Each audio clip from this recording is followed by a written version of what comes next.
Со температура на 40 степен, Македонија во портокалова фаза.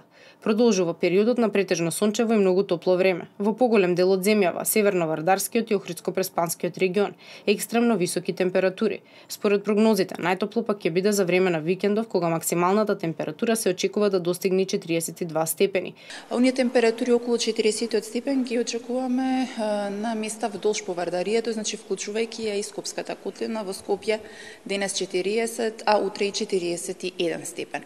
Вредноста на овој индексот и понатаму многу висока, значи 9, тоа значи дека треба да се обрнува внимание на штетноста на ултравиолетовото зрачење. Министерството за здравство пак препорачува од денеска до недела од работни обврски да бидат ослободени бремените жени и лицата на 60 годишна возраст, додека сите останати лица при појава на каков било здравствен проблем веднаш да се јават кај својот матичен лекар.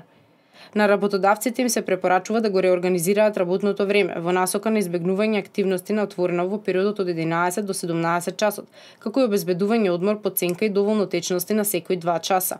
Од Министерството за здравство препорачуваат да не се одржуваат спортски активности на отворено во периодот од 11 до 17 часот, а особено се препорачува на установите за згрижување на децата да не ги изнесуваат децата на отворено и да не практикуваат физичка активност во истиот период. Министерството за труд и социјална политика, со поддршка од Црвениот крст на Македонија, денеска и во текот на викендот ќе спроведуваат интензивни активности за згрижување на бездомните лица. Додека од Сојузот на синдикати на Македонија соопштуваат поради енормно високите температури и можноста за топлотен бран, да се почитуваат мерките за заштита и доследно да се применуваат од страна на работодавачите и институциите. Граѓаните да ги почитуваат општите препораки за заштита од високите температури, велат од Сојузот, да се носи лесна и светла облека, да се внесува лесна храна, да се конзумираат многу течности, да се избегнува изложување на светлина и топлина, а хронично болните редовно да ја земаат својата терапија.